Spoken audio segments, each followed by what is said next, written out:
Hey guys, D Music Reviews here for my 4th review. Straight off the bat I want to give a big sorry for not actually bringing out more reviews lately. I think I've only done 3 reviews since I've actually started up, which is absolutely terrible considering it's been about 2 months I've been doing this. I've had a lot on my mind, a lot of things to do in the past month, but hopefully now I can shift my ass into gear and I can really start pumping them out, hopefully getting better with each one.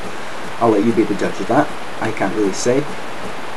Also, before I start the review, a huge congratulations to the Needle Drop for hitting 10,000 subscribers.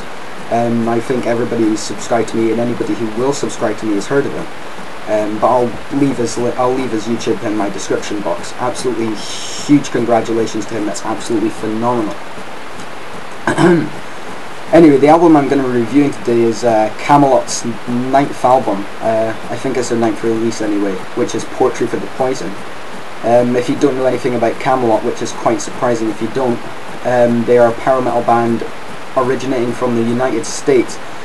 The lyrical themes don't really touch on many good subjects, it's mainly sort of fantasy, medieval times and stuff like that.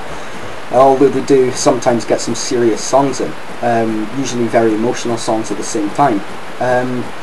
Their lead singer, you may or may not know, I think he's one of the best power metal vocalists in the world right now, Roy Khan. He does absolutely phenomenally on this album, as he has done for pretty much every album since he joined Kamelot. Originally Kamelot had the vocalist Mark Vanderbilt, something like that, but he was kicked out of the band for being terrible. Good. But yeah, this is the 9th album. It's an absolutely phenomenal album at that. The 2007 release from Kamelot called Ghost Opera was really quite disappointing in hindsight compared to the other albums they'd done before it. It was still an okay album, it was just nothing special. And so I was quite sceptical as to how good this album would be. I would think that they were going to get sort of worse and worse, as you see with a lot of bands these days. But this album is probably one of the best that they've ever produced. It is absolutely perfect. All of the songs are really, really good. I can't really diss any of them. They've also got quite a lot of guest members coming in on this. They've got Simone Simmons from Epica. They've had her on a few albums before, and she sings on I think it's about 3 or 4 songs. They've got Bjorn Speed Strid, who does vocals on one, Growls. And they've also got John Oliver from John Oliver's Pain and Sabotage. He does vocals on the 4th track, which is the Zodiac. The song The Zodiac actually focuses on the Zodiac Killer from America. I think he was around in the 70s. But anyway, there's 14 tracks on this album release. I also got the Japanese bonus track, which is Thespian Drama, which is basically just an instrumental song, but it's very, very good. I recommend you check that out also, if you don't get it. But yeah, this album is absolutely phenomenal. It is really good. I cannot diss any of the songs. They're all really, really good. It starts off with The Great Pandemonium, which also has a music video for it, which you can simply YouTube. It's on Kamelot official user site.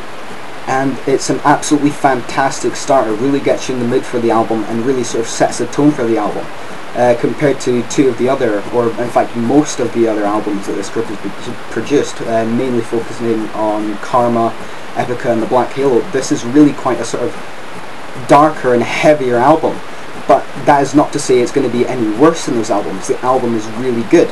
None of the songs really get soft as they do in Epica and the Black Halo, but they're pretty much heavy throughout.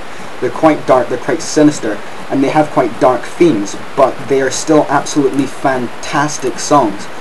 My favourite songs would probably have to be The Great Pandemonium, Train of Thought, The Zodiac, and also probably all 4 songs from Poetry for the Poison, Part 1, Part 2, Part 3, Part 4. I can only remember like 2 of the actual track names for that, which is Incubus and So Long. My mistake, I probably should have done better homework and sort of memorised them. But generally, although I say they're my favourites, the other songs in this album are also very memorable and very, very good. Roy Khan has fantastic vocals in this, which is quite surprising. He's really quite aging now. I think he's turned 41, maybe 42. He's probably only turned 40, and I'm getting it wrong, but I'm going to say he's turned 41. And considering he's actually got that sort of old, he's still got absolutely perfect vocals. They haven't really dulled down at all. He has a bit less of pitch, but generally it's still absolutely great. Amazing drumming. The drummer, cannot remember his name for the life of me. Casey Grillo, I think it is. He's a fantastic drummer, and he does absolutely amazing work on this album. He can go fast, he can go slow, he can do anything with the drums. He's absolutely perfect.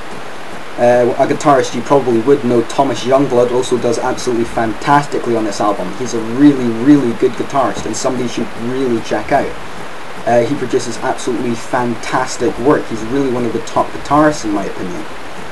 You've also got Sean Tibbets, who's making a return. He used to be on Kamelot in, I think it was the first maybe 1 or 2 albums, where they used to have Glenn Barry, but he left for family reasons, I believe it was.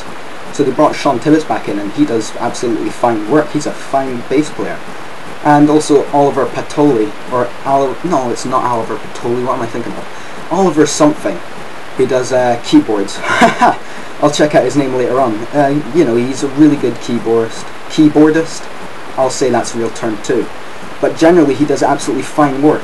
All of these players complement each other so well, and they produce such a perfect album. This is really one of the best. I would say it's one of their best albums. A lot of people would disagree with me. I've read reviews online saying that this album is really quite poor in hindsight. No, it's not.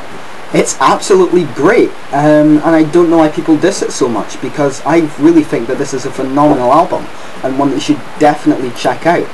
I'm also really impressed with Jean Oliva on track 4, The Zodiac. He does fine vocal work with Rory Khan. Those two work together so well, and I would really hope in future that they get together and do something else again, because that is a really good song. Jean Oliva still has good vocals. But yeah, generally you really should check out this album. It's absolutely amazing.